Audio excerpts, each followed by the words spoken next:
All right, good morning, folks, or good afternoon, or good evening, wherever you may be. It's noon here in California, so we'll start our webinar in just a moment. First, I wanted to welcome you. This is John Larmer. Before we introduce ourselves, though, and Gina says hello, I want to just check to see if everybody can hear us. And if you can hear us, can you please use the little raise your hand feature on the toolbar and let us know that you can hear us? Okay, HDCH can, Chris, Janie, Heather, Vicky. All right. Karma, good. Welcome, everyone. It sounds like people can hear us if things are working right on your end. And I presume, can you see our slide? The first slide on driving questions, our title slide. All right, I'm getting some yes signals for seeing our slide. So good. Well, it's 12:01 then. Let's get started. A few other people might drift in at the last minute, but we'll start with some introductions. Welcome to our webinar on driving questions in project-based learning from the Buck Institute for Education, our Wednesday webinar series. This is John Larmer. I'm the Director of Product Development here at BIE. Gina? My name is Gina Olabuenaga, and I'm a national faculty member with the Buck Institute of Education, and I travel all over the place to train teachers on how to design their very own projects. So thank you for coming. We're excited to be hosting this webinar for you today. All right. Oh, I see someone came to our PBL World Conference, HDCH, last June in Napa. So yes, it was a great event back in June. So welcome back.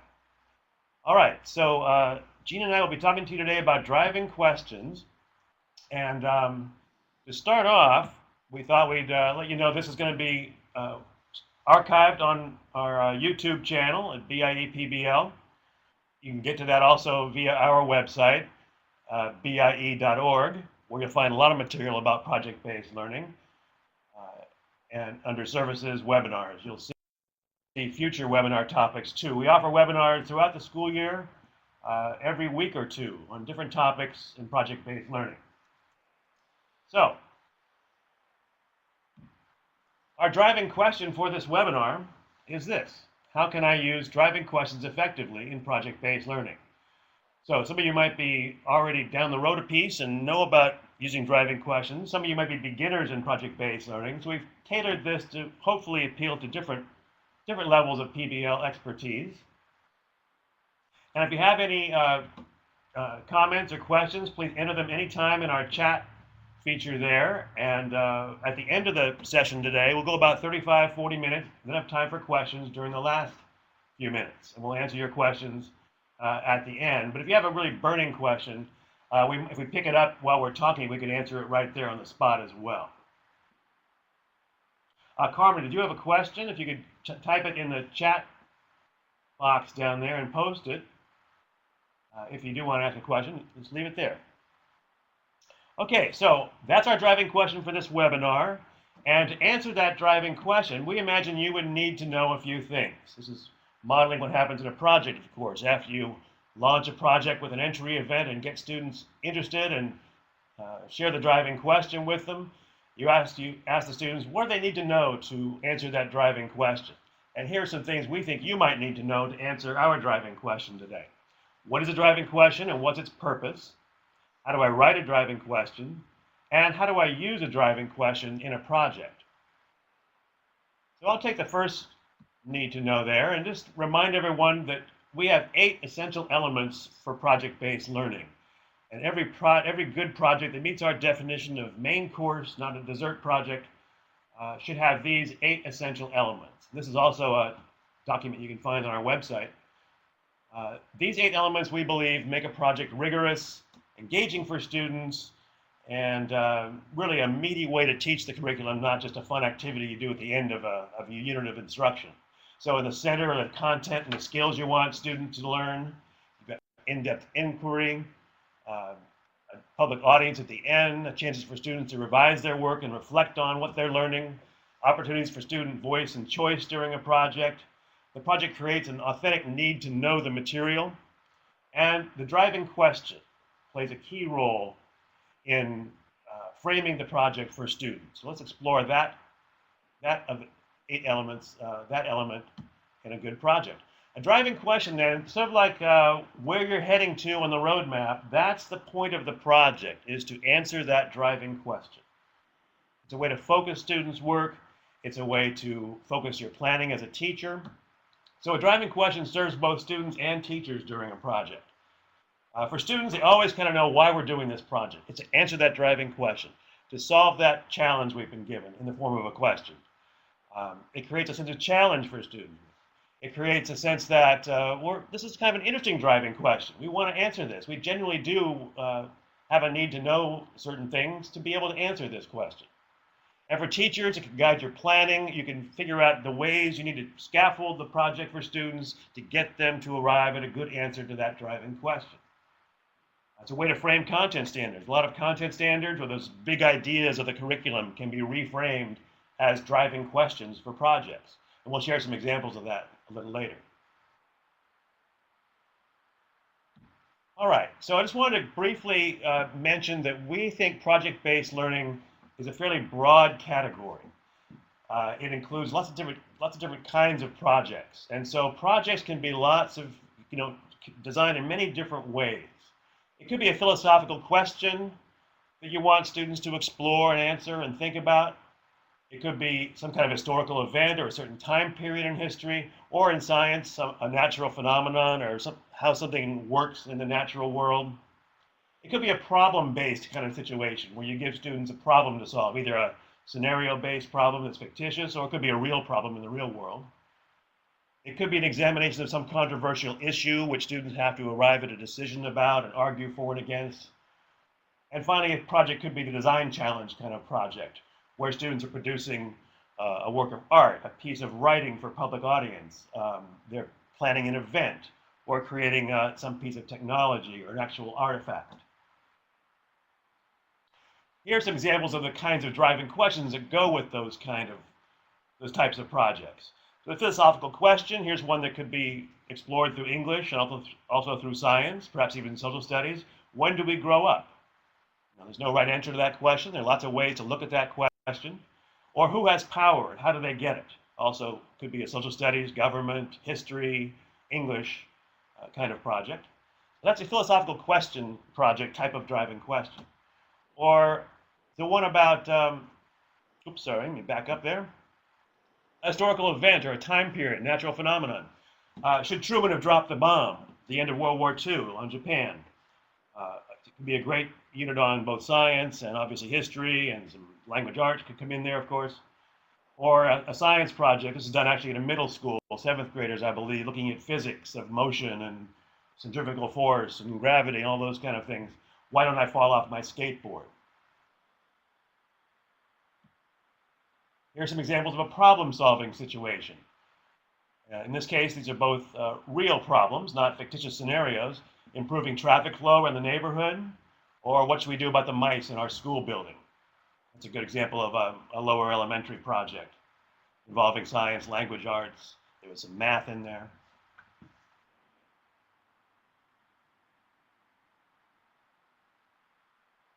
Or for the design challenge kind of project, here are 3 examples of driving questions.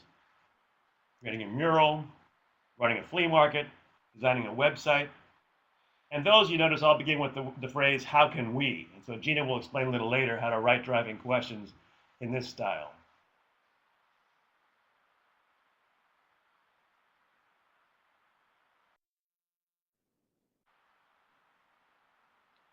All right, so the criteria for a good driving question, Gina will explain these in a little more detail, but first I want to let you know that there's a document you can download from Dropbox, and I got to change that. Our slide isn't quite accurate. We figured out a better way to post this document for you in Dropbox. I'm posting a URL right there. You can access a document in Dropbox which details these 3 criteria for a good driving question. It should be engaging for students, open-ended, more than one right answer. And number 3, it should be aligned with your learning goals, your standards, your skills, other things you want students to learn.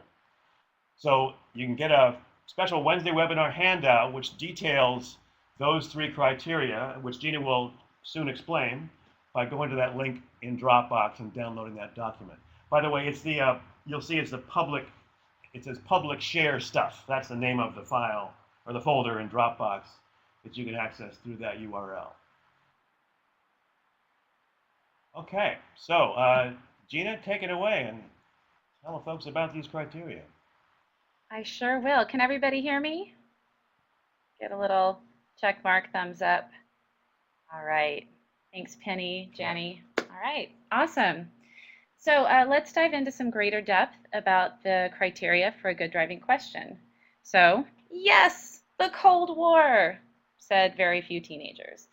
And there are some who would say that, surprisingly enough, but since that's a select crowd, your driving question will need to be engaging for students. So you'll ask yourself questions like, are the students able to understand the question? Is it relevant to them and their lives? Now, no one driving question is going to hook all students, so you'll want to launch a project with an exciting entry event to hook them. All right, let's see here. Oh, perfect. Next slide. Now, you may have heard your very students say this thing, to the Googles, right? And in the age of Google, why wouldn't they go to Google to find the answer to a question? Now, when you're crafting your driving question for your own students, you'll have to ask yourself, is it Googleable? And if it is, that's not going to drive your project over multiple weeks. So the question should be, or rather should have, unique answers for each student, requiring them to gauge an in-depth inquiry. Now, your question may be a yes or no type of a question, like, is war ever justified?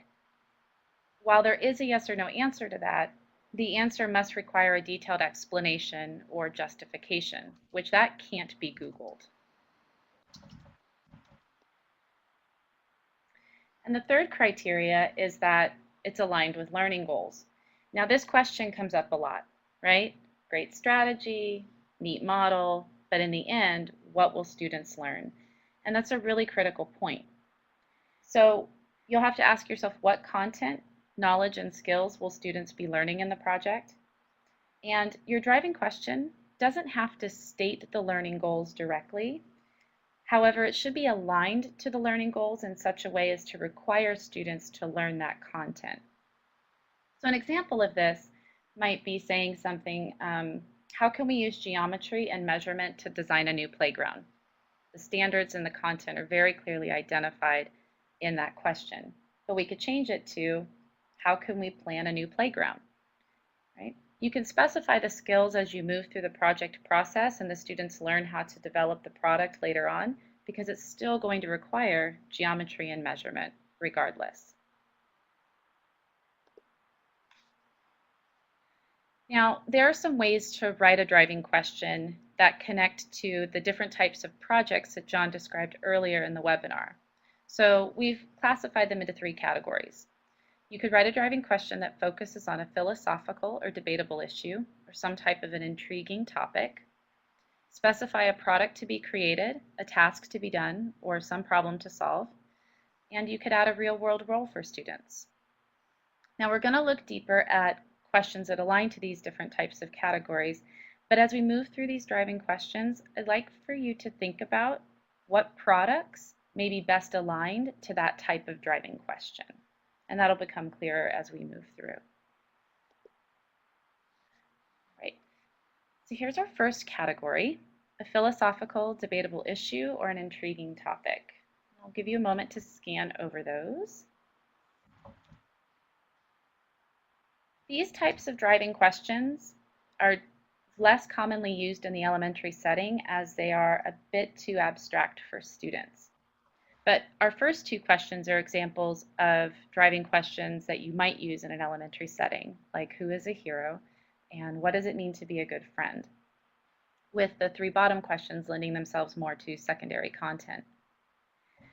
Now, when we think of products that would connect to these types of driving questions, we think of things like mock trials or persuasive letters, debates, speeches, as they're going to support that cognitive task of students developing a position and supporting it with evidence. Now, I'd like to look more closely at a driving question in the context of a product. So here's a secondary example. This is a project that was titled Banned in America, and this is an 11th and 12th grade project. And the driving question is, should censorship play a role in society? And the content is U.S. government and persuasive writing, as you can see. And in this project, students were asked to read a book from a banned book list, and they had to then write a persuasive letter arguing for whether or not the book should in fact be banned at their school. And then in groups at the end of the project, students staged a mock trial to dramatize those issues that came up about free speech and the role of censorship. Now there's a few things to point out here. The first one is that you'll see the products directly connect with the type of driving question. The driving question is debatable, and the products require students to engage in the act of debating, right? And the second point is that you may notice that the products don't directly answer the driving question. So what you'll want to do in cases like this is provide students with an opportunity to reflect on how they would answer the question at the end of the project.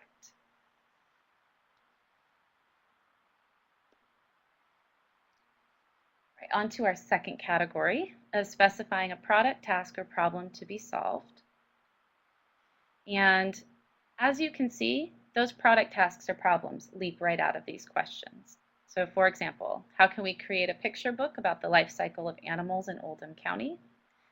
How can we develop a business plan that will attract investors?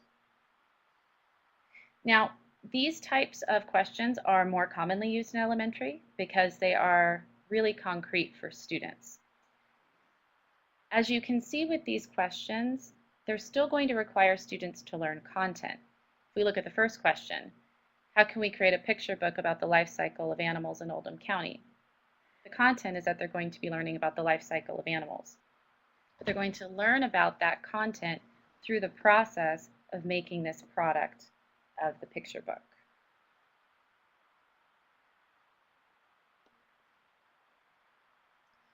So another example close up, we have a primary example using that very first question. This is a kindergarten project. And again, the DQ was, how can we create a picture book about the life cycle of animals in Oldham County?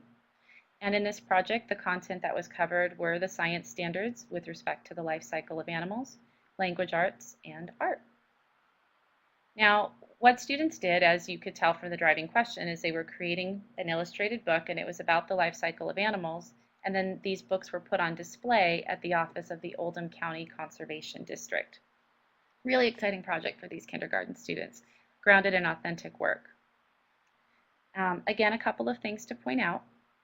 You'll notice that the products moved beyond the product that was stated in the driving question. So we have added oral presentation and research notebooks to this.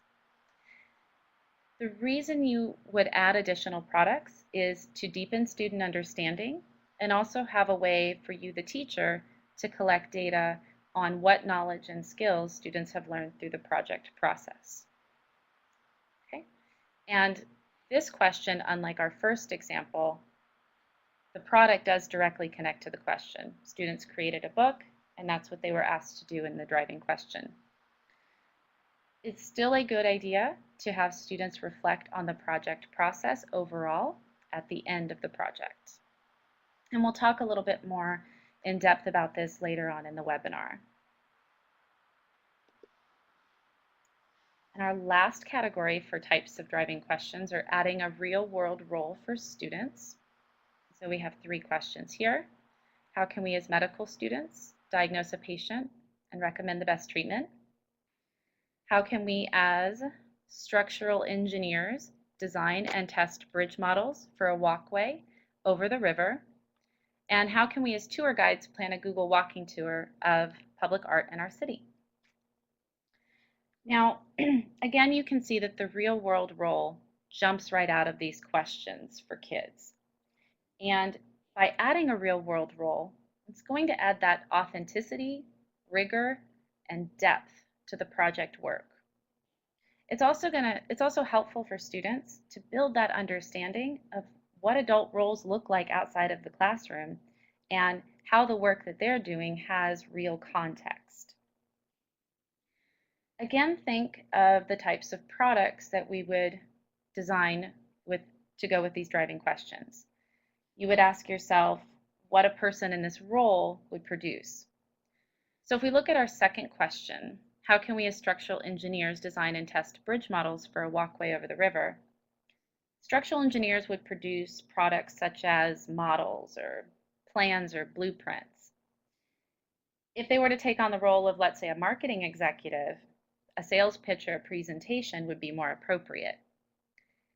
It doesn't mean that other products can't be used, but by adding the more job-specific products, it further adds that authenticity to the project and helps connect them with that, that adult role that they're taking on in the project. All right. So again, a closer snapshot so you can see what it looks like in a project. This is an upper elementary example, and this project's called What's With This Guy? And it's a grade 5 project. Again, how can we as medical students diagnose a patient and recommend the best treatment? So clearly science is going to be covered in this project, but also expository writing. And the project idea was that students took on the role of medical students and they gathered information on a patient and had to determine which of the 4 body systems that they learned about was affected and propose an illness and recommend a treatment.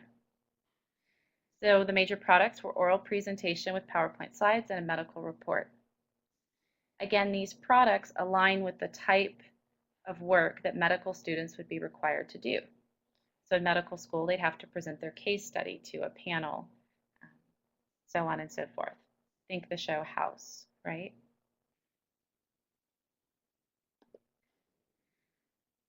So I'd like to transition over to refining driving questions based on common challenges that teachers encounter when they're crafting their driving questions, whether it's your first project or your 5th. The first challenge that teachers encounter is that the questions they create are Googleable. And this is a really easy test for your own questions when you're crafting them. Type in your question a few different ways into Google and see if within 10 minutes you can come up with an answer. If you can, it's a good indicator that you need to refine the driving question. So here's a question. Which trees grow in our community? It's a valid question. It's connected to content that students are going to need to know. And we move it to, how can we create a field guide to trees in our community? Now you might notice that creating a field guide about trees in their community directly asks students to still learn that content that is important, but we're contextualizing it with some real work, a meaningful product.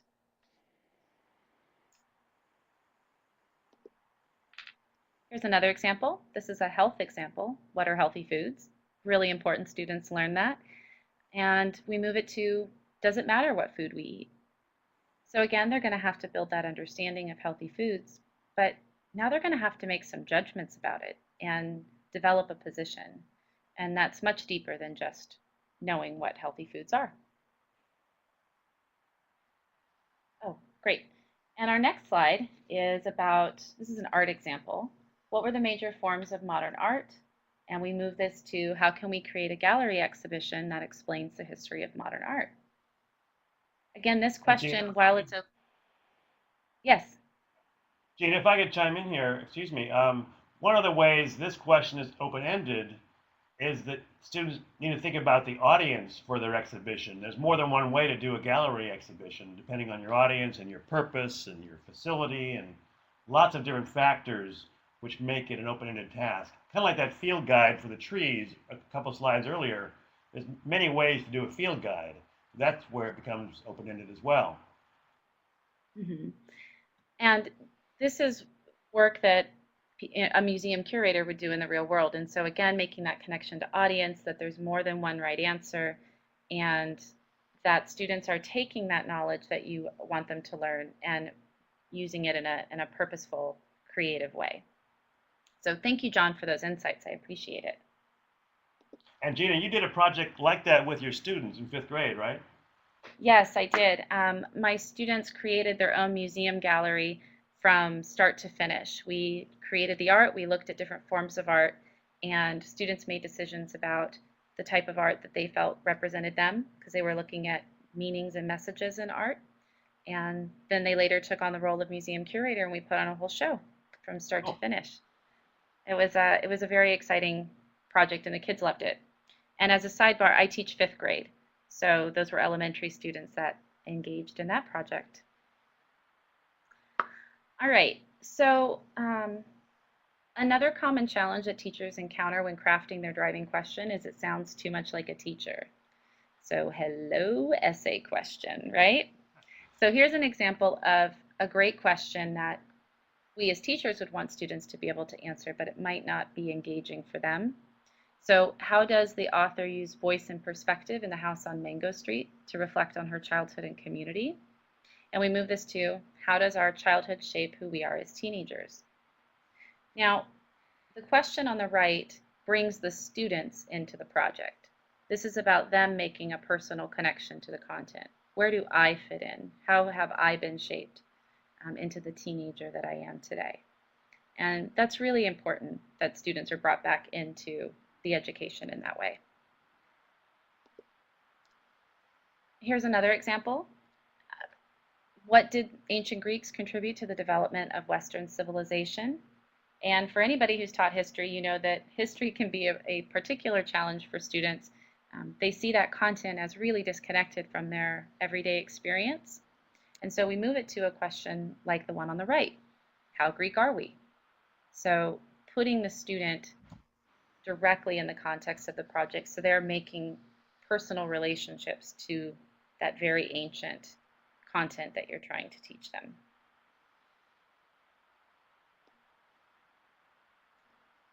Here's another example, a math example. How is math used when calculating basketball statistics? And we move this to, how can we as managers of an NBA team select the best players to win a championship? Right? So many students are excited about sports and they would like to engage in making decisions as a manager would. But this project is deceptively complex, right? Students will have to look at multiple variables. They're going to have to make decisions about which variables hold more value, which are better indicators of future success, right? So much more rigorous and a stronger hook for the students than just, well, how do we use math? Here's another challenge that teachers encounter, which is we craft questions that are aligned to learning goals, but in a way that's a little too obvious. So one more math example, and I see that people are typing. Ooh, do we have some questions? Very exciting. I'll continue.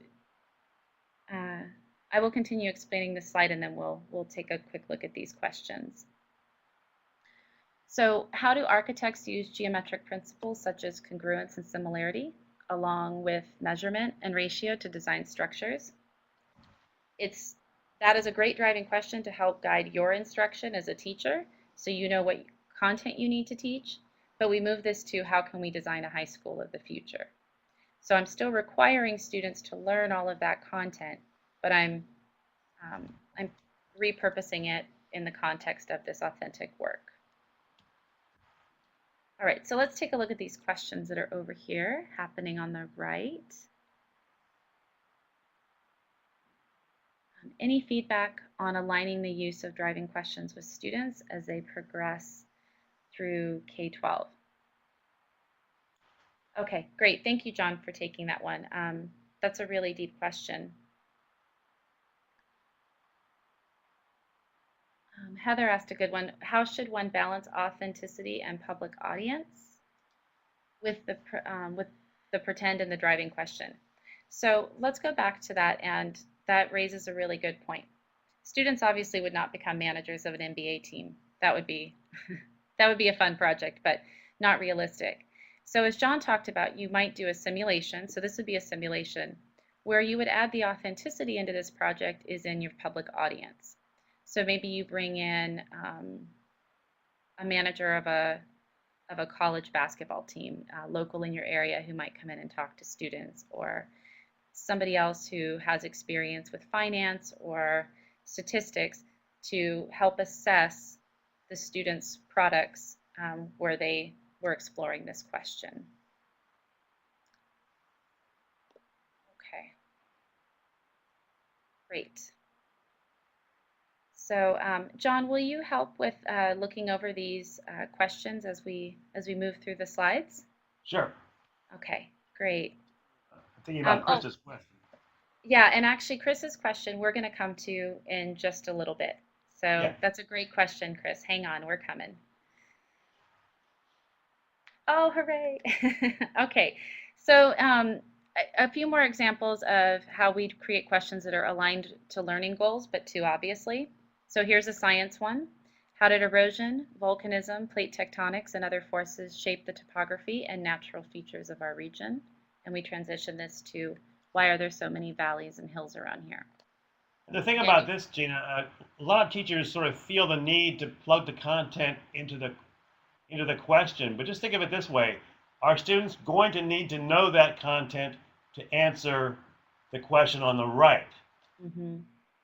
I think you can see the answer is yes. They're going to need to know about erosion, volcanism, and so forth. But you don't have to spell it all out. Make it a more elegant, a more engaging question for students. Just check it to make sure they're going to have to learn that content on the left to answer the question on the right. Exactly. And when you're doing your project planning and working out the details of your project, you're going to make sure that you think about what specific content students need to learn and how you are going to create lessons and learning experiences for them to access that knowledge and then in turn use it to develop their products to answer that driving question. Great point, John. And a last example, this would be a history example. Is China a powerful country today because of its history, culture, and geography, or because of its political and economic system? That's a really meaty question, right? There's a lot of content that's jammed into there. And it's all stuff that students need to learn. But we transition it to, why is China a powerful nation? Well, in order to answer that question, they're going to need to learn all of that content there on the left. And the last challenge that teachers commonly face when crafting a driving question is that it's too general, and therefore it's so broad that students have a tough time accessing the learning that you want them to obtain. So we have what is a hero, and we move this to who are the heroes in our community and how can we tell their stories. So what we've done is we've added that local context or charge for action. Not only are students going to have to define what a hero is in the context of this project, but now they have a way to connect that understanding to their local community and do something meaningful with it by sharing their stories. There's a great project on our YouTube channel called Give Me Shelter.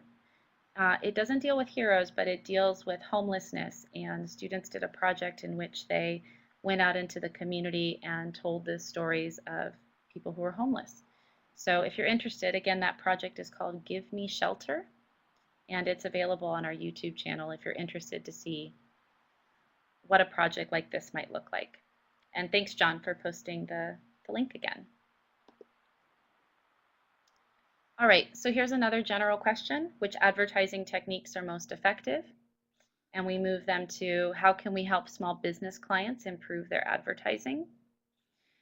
When you're designing a project like this, you could add further depth and local context to this by teaming up with a local business and working directly with them to design an advertising campaign.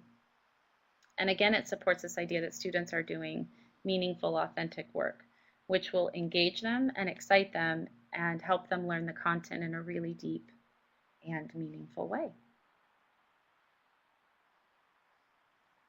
And finally, we have a language arts example.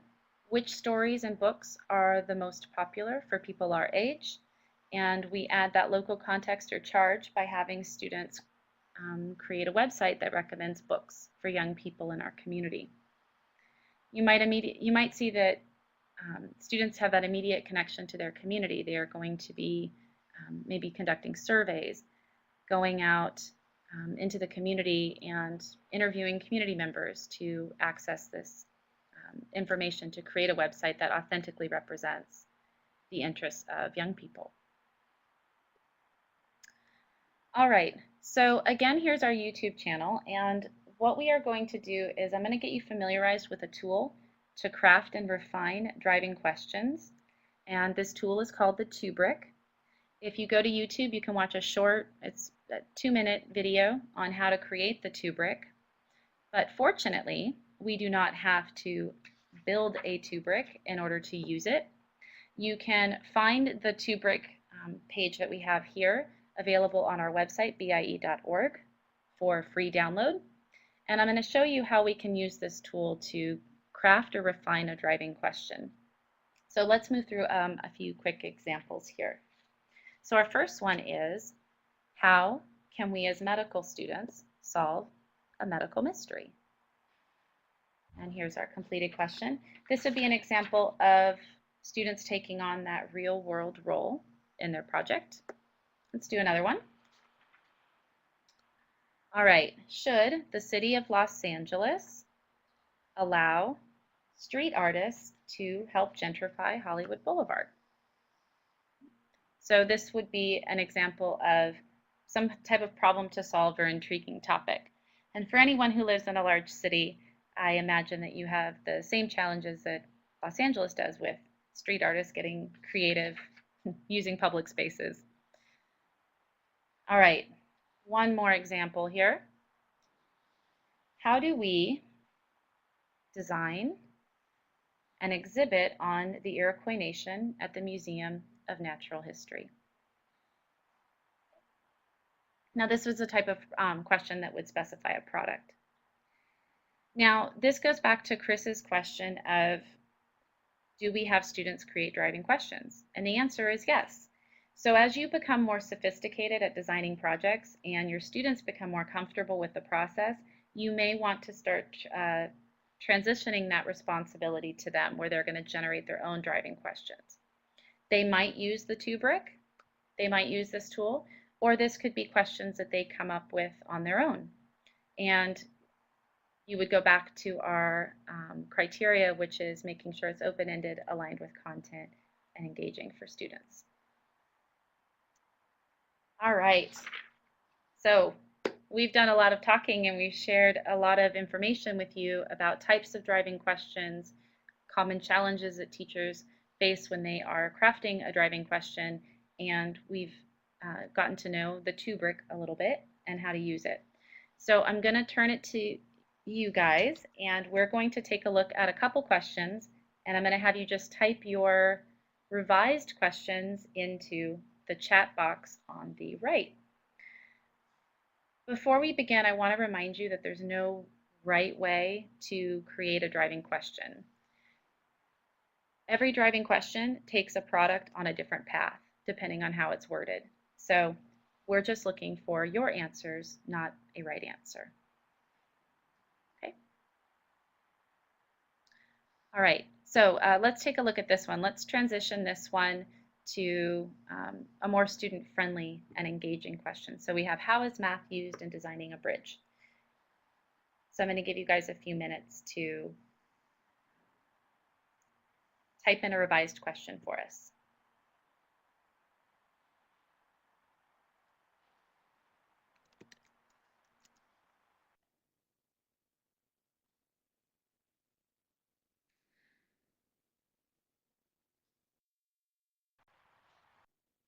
Think about your own students and what type of question they would be interested in answering.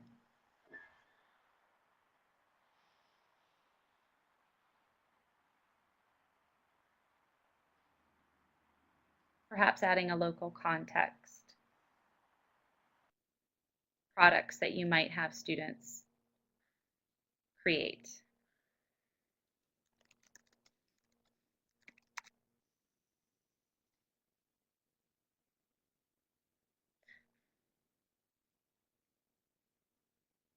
All right, here we go. All right, we have, how can we as engineering students design a bridge to cross the Rio Grande? All right. Adding that local context, that's a nice touch. How can we make a bridge that doesn't fall down? How can we as engineers design a bridge to cross the Fraser River? Terrific. I'm seeing a lot of you add that local context to the question. Why is the London Bridge falling down? That is a great question. All right. Let's see. How can we build a bridge to increase traffic over the lake? Oh, great. That one's solving a real world problem, right? Thanks, John.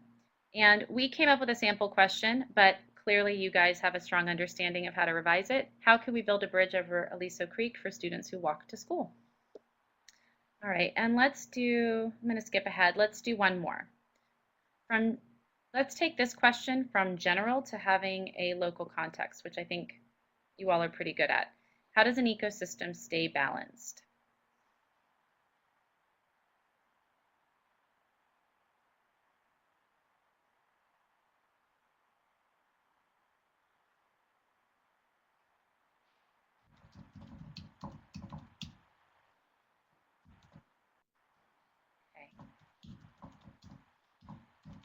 So again, think about products that students might create. Think about taking on real world roles. Solving a problem for your local community.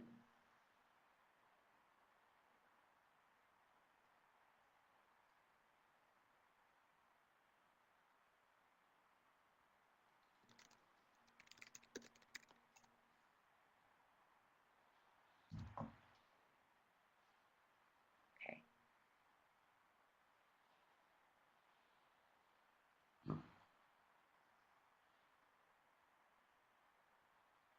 All right, I see you guys are typing away. Questions are coming. Thank you so much for your participation in this webinar.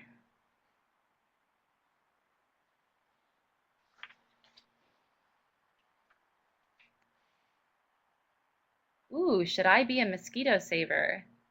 What a fun question. Nobody likes mosquitoes. Well, maybe a few students do, but I've never been a fan. But they play a vital role, I suppose, huh? Yeah, exactly.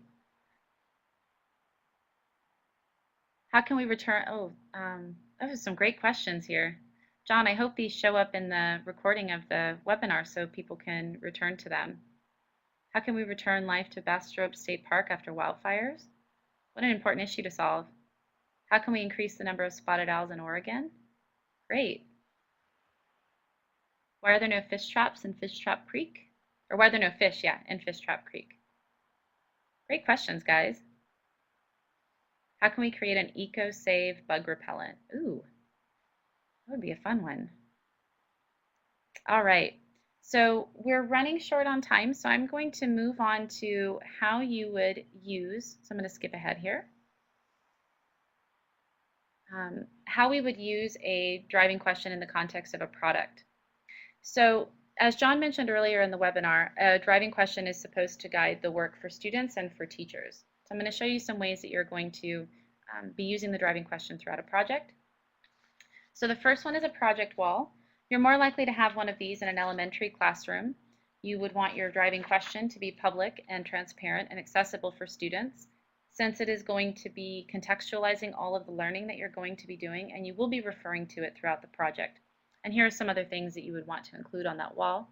Your need to know list, any word lists, calendars, checklists, rubrics, and potentially sample products depending on how you feel on showing models to kids, if that guides their thinking or not. Here's an example of an elementary project wall. We have our driving question, would you jump in the water? And the other elements we talked about. Here's a 5th grade project wall. How can we, the students of Catherine Smith, create a constitution that establishes the rules and norms of an upper grade student's behavior and expectations? A little bit of context, this was a brand new school, so everything was being established from the ground up. And you don't have to do a physical wall in your classroom, especially if you're a secondary teacher. That may not be pragmatic for you. You could do a digital project wall. So here's an example of a math digital project wall that a teacher did. and she included the requirements that we talked about earlier, as well as the video from their entry event, the way that they launched the project, and their driving question right up here. Here's another example of a math digital project wall. And if you're interested in creating these were all created on Glogster. Right. At the beginning of a project, you'll want to make sure that you give students some type of a project sheet. And the project sheet is going to outline the expectations and the products that students are going to be creating, as well as, again, restate that driving question, making that very clear and transparent. Right, Gina, and that's what you typically see in upper elementary up to high school students. Project sheet. Correct. Yes, and you'll definitely still want to communicate with parents as to what students are going to be working on in the classroom with respect to the project. So you may still send home some type of information sheet like this so parents are aware of the work that their students are doing. Now, reflection is part of the 8 essential elements, and we talked a little bit about if your products don't directly answer the driving question, you'll want to give students an opportunity to reflect on that question and answer it. You'll also want students to reflect on the project overall and what they learned, not just about the question, but about the process. This is an example of a reflection sheet that is available on BIE's website for free download. So this is an example of a written reflection that you might give, but there's lots of other ways to reflect too. So these are some other methods for reflection that you could use. One that's not listed on there but is implied is you could also do a Socratic Seminar. So some way for students to come together and share their understanding and reflect to inform their practice for next time. All right, and with that, I'm going to turn it back over to John. All right, thanks, Gina. So to wrap up, folks, we wanted to make sure we've answered your need-to-know questions, and if you have any more, now's the time for Q&A. So this is our driving question. Did we answer it? What more might you need to know now? And you can post your questions on the chat feature, and we'll try to get to them. Krista, I noticed your question a little while ago about aligning the use of driving questions as students progress through the grade levels. Gina mentioned already that having students write their own questions is a good idea often, and as students get more experience with PBL, they can do that and develop their own driving questions entirely, but it doesn't have to be just older students. Younger students can develop their own driving questions as well, or as a class with the teacher's guidance. I do want to say, though, that the type of project that we see more commonly with younger students in elementary school are the how can we do this kind of driving question, a problem-solving driving question, or a how can we design a mural, how can we create poems about animals, that kind of a driving question type you see more commonly at lower elementary as opposed to the more philosophical driving questions, which might be a little much for a 6-year-old to try and wrap their head around. Any other questions?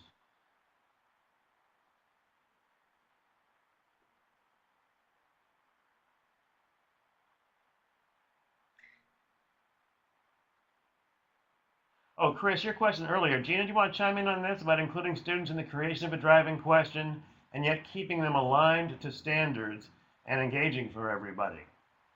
That's a great question. So one thing that we didn't really address in this webinar is when you launch a project, you're going to want to launch it with an entry event. And so this is some kind of an engaging hook to get kids excited about the project. It could be a video, it could be an experience, it could be a guest speaker. And that entry event is not meant to teach content, it's just meant to create interest and generate a buzz. From that entry event, you then ask students to start thinking about, well, this is the topic we're going to be exploring. What do you want to know about it? And have students come up with a question based on their experience in the entry event, as well as you sharing with them, this is, we're going to be working on this science concept. How can we create a question around this? So those two things I think would definitely help guide your students to a driving question that encompasses content. And the great thing about being the teacher is you are in the position to have final say. So if students are not quite getting that question to that place that you want it, you can facilitate it through questioning or you can make the decision to help them refine it. Heather asked a question earlier about how does one balance authenticity and public audience with the pretend in the driving question. So if obviously kids aren't actually NBA managers. That's a good question. Some students might not want to play along and be in a role. They just want to be themselves. Typically, that's older students, high school students don't want to pretend they're NBA managers. But it depends on your style, your knowledge of your kids, how you want to craft the driving question. So with younger students, they often do want to play the role. It's a good career ed kind of activity to teach them what it's like to be an engineer or a farmer or a business person, thinking like that person does in the real world. It might be good for that purpose. So if you think your students won't play along with a pretend situation, though, then sure, make it fully authentic where they're trying to do something in the real world. Mm-hmm. And another way you could think about it is make sure that the work that they're creating, those products, are going to be shared publicly. And think about a person who might go through the process of using that content, even if they're not MBA managers. You use somebody, bring somebody in who has that expert knowledge on the concepts that you're teaching. So HDCH said you could set up a fantasy basketball league in your school. Yeah, you could, and students would definitely buy into that. So the goal in project-based learning is always to try to make it authentic, make it as real as possible. But when you can't make it real, keep it cool, right? We want them to be engaged in the process of learning these sometimes really difficult concepts. All right, we're just about out of time. Any last questions, folks, before we sign off for now? And hope we'll see you on our next webinar. Okay. Well, seeing none, let's say goodbye then. Thank you very much. And if you want to see the archived version of this or tell people about it, look at our other webinars. You can go to our YouTube channel, or you can get there through our website as well. And we have a PBL community on Edmodo where you can get a lot of good tips and share ideas with colleagues around the country and around the world. So thanks very much. Yes, thank you very much. And we look forward to hearing about all your success. Thanks, guys.